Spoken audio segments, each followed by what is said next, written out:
ಪ್ರಿಯರೇ, ಯೇಸುವಿನ ನಾಮದಲ್ಲಿ ಈ ಬೆಳಗ್ಗೆ ನಿಮಗೆ ಸ್ವಾಗತಿಸ್ತೇನೆ. ಇವತ್ತಿನ ವಾಕ್ಯ ಮಾರ್ಕನ ಬರೆದ ಸುವಾರ್ತೆ 5ನೇ ಅಧ್ಯಾಯ 36ನೇ ವಾಕ್ಯದಲ್ಲಿ ಯೇಸು ಸ್ವಾಮಿ ಹೀಗೆ ಹೇಳಿದ್ದಾನೆ, ಅಂಜಬೇಡ, ನಂಬಿಕೆ ಮಾತ್ರ ಇರಲಿ ಅಂತ ಯೇಸು ಹೇಳಿದ್ದಾನೆ. ಪ್ರಿಯರೇ, ಇವತ್ತು ನಾನು ನಿಮ್ಮ ಒಟ್ಟಿಗೆ ಮಾತನಾಡುವುದು ಅದು ಭಯದ ಬಗ್ಗೆ. ಪ್ರಿಯರೇ, ಅದು ಭಯ ಎಂಬುದು ಅದು ನಮ್ಮ ಜೀವಿತದಲ್ಲಿ ಇದ್ದರೆ ನಾವು ಸೋಲನ್ನು ಕಾಣುತ್ತೇವೆ. ಈ ಭಯ ಎಂಬುದು ನಮ್ಮ ಜೀವಿತದಲ್ಲಿ ಬಂದರೆ ನಮ್ಮ ಎಲ್ಲ ವಿಷಯದಲ್ಲಿ ನಾವು ಸೋಲನ್ನು ಕಾಣುತ್ತೇವೆ. ಈ ಭಯ ಎಂಬುದು ಬಂದರೆ ನಾವು ಕತ್ತಲಲ್ಲಿ ಹೋಗುತ್ತೇವೆ.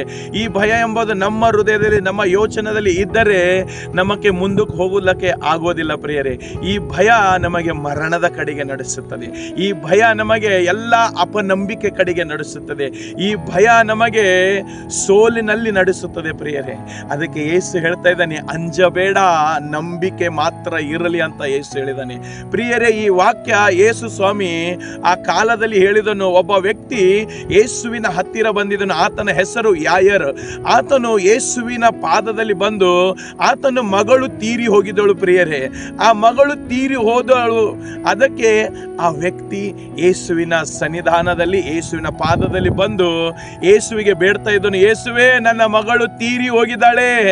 ನೀನು ಆಕಿನ ಮೇಲೆ ನನ್ನ ಸಂಗಡ ಬಂದು ಆಕಿನ ಮೇಲೆ ಕೈ ಇಟ್ಟರೆ ನನ್ನ ಮಗಳು ಗುಣವಾಗ್ತಾಳೆ, ನನ್ನ ಮಗಳು ಜೀವಿಸ್ತಾಳೆ ಅಂತ ಆತನು ಬಯಕೆ ಇತ್ತು. ಪ್ರಿಯರೇ, ಮತ್ತು ಆತನಲ್ಲಿ ನಂಬಿಕೆ ಇತ್ತು, ನನ್ನ ಮಗಳು ಯೇಸು ಗುಣ ಮಾಡ್ತಾನಂತ.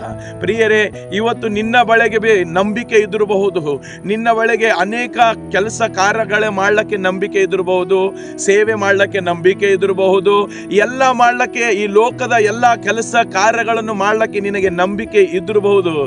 ಆದರೆ ಆ ಭಯ ನಿನಗೆ ತಡಿತಾ ಇದೆ. ಆದರೆ ಆ ಭಯ ನಿನಗೆ ಮುಂದಕ್ಕೆ ಹೋಗ್ಲಿಕ್ಕೆ ಗುಡ್ತಾ ಇಲ್ಲ. ಆ ಭಯ ನಿನಗೆ ಎಲ್ಲ ವಿಷಯದಲ್ಲಿ ಹಿಂದಕ್ಕೆ ಒಯ್ತಾ ಇದೆ. ಆ ಭಯ ಎಂಬುದು ಅದು ಕತ್ತಲ ತರುತ್ತದೆ ನಿನ್ನ ಜೀವಿತ ಮೇಲೆ, ನಿನ್ನ ಸೇವೆಯ ಮೇಲೆ ಕತ್ತಲ ಪರಿಣಾಮ ಬೀಳುತ್ತದೆ. ಆ ಭಯ ಎಂಬುದು ನಿನಗೆ ಅನೇಕ ಸ್ಥಳದಲ್ಲಿ ಸೋಲನ್ನು ಅನುಭವಿಸಲಿಕ್ಕೆ ತರುತ್ತದೆ. ಪ್ರಿಯರೇ, ಇವತ್ತು ಯೇಸು ಹೇಳ್ತಾ ಇದ್ದಾನೆ, ನಿನ್ನ ಒಳಗೆ ನಂಬಿಕೆ ಇದೆ, ಸೇವೆ ಮಾಡ್ಲಿಕ್ಕೆ, ಕೆಲಸ ಮಾಡ್ಲಿಕ್ಕೆ, ಕಾರ್ಯಗಳನ್ನು ಮಾಡ್ಲಿಕ್ಕೆ ಎಲ್ಲ ನಂಬಿಕೆ ಇದೆ. ಆದರೆ ಯೇಸು ಹೇಳ್ತಾ ಇದ್ದಾನೆ, ಅಂಜಬೇಡ ಅಂತ. ನೀನು ಯಾವ್ಯಾವ ವಿಷಯಕ್ಕಾಗಿ ಅಂಜುತ್ತಾ ಇದೆಯಾ? ಇವತ್ತು ನೀನು ಕುಟುಂಬಕ್ಕಾಗಿ ಅಂಜುತ್ತಾ ಇದೆಯಾ? ಸೇವೆಗಾಗಿ ಅಂಜುತ್ತಾ ಇದೆಯಾ? ನಿನಗೆ ಯಾರಾದರೂ ಬಂದು ನನಗೆ ಕೊಲೆ ಮಾಡ್ತಾರೆ, ಇವರು ಹೊಡಿತಾರೆ, ನನಗೆ ಸಾಲದವರು ಬಂದು ಬೈತಾರೆ, ಹೊಡಿತಾರೆ ಅಂತ ನಿನಗೆ ಅದು ಭಯ ಇದೆಯಾ? ಆ ಭಯ ಇದ್ದರೆ ನಿನ್ನ ಜೀವಿತ ಮುಂದಕ್ಕೆ ಹೋಗೋದಿಲ್ಲ. ಅದಕ್ಕೆ ಯೇಸು ಹೇಳ್ತಾ ಇದ್ದಾನೆ, ಭಯ ಪಡಬೇಡ. ಅದಕ್ಕೆ ಹೇಳ್ತಾನೆ ಯೇಸು, ಭಯ ಪಡಬೇಡ, ನಂಬಿಕೆ ಇರಲಿ. ನಿನ್ನ ನಂಬಿಕೆ ಯೇಸುವಿನ ಮೇಲೆ ಇರಲಿ. ಪ್ರಿಯರೇ, ಆ ನಂಬಿಕೆ ನಿನ್ನ ಮೇಲೆ, ಯೇಸುವಿನ ಮೇಲೆ ಇದ್ದರೆ ಆ ಭಯ ತನ್ನದೇ ತಾನೇ ಹೋಗುತ್ತದೆ. ಪ್ರಿಯರೇ, ಅದಕ್ಕೆ ಅದು ಭಯವನ್ನು ಸೋಲ್ಬೇಕಂದರೆ ಯೇಸು ಎಂಬ ರಕ್ಷಕನು ನಿನ್ನ ಜೀವಿತದಲ್ಲಿ ಪ್ರಾಮುಖ್ಯ. ಪ್ರಿಯರೇ, ಆ ರಕ್ಷಕನು ನಿನ್ನ ಜೀವಿತದಲ್ಲಿ ಇದ್ದರೆ ಆ ಭಯದಿಂದ ನೀನು ಮುಂದಕ್ಕೆ ಹೋಗುತ್ತಿ. ಮತ್ತು ಆ ಭಯ ಎಂಬುದು ಅದು ತಪ್ಪಾದ ಆಲೋಚನೆ ಇದೆ. ಪ್ರಿಯರೇ, ಆ ಭಯ ನಿನಗೆ ಸೋಲಿಸ್ತದೆ. ಪ್ರಿಯರೇ, ಅದಕ್ಕೆ ಈ ಭಯ ಎಂಬುದು ನಿನಗೆ ಕಾಡ್ತಾ ಇದೆಯಾ? ನಿದ್ರೆ ಮಾಡ್ಲಿಕ್ಕೆ ಆಗ್ತಾ ಇಲ್ಲ, ಸೇವೆ ಮಾಡ್ಲಿಕ್ಕೆ ಆಗ್ತಾ ಇಲ್ಲ, ಕುಟುಂಬ ನಡೆಸ್ಲಿಕ್ಕೆ ಆಗ್ತಾ ಇಲ್ಲ. ಭಯ ಇದು ನಿನಗೆ, ಈ ಭಯ ನಿನಗೆ ಏನು ಮಾಡ್ಲಿಕ್ಕೆ ಆಗ್ತಾ ಇಲ್ಲ.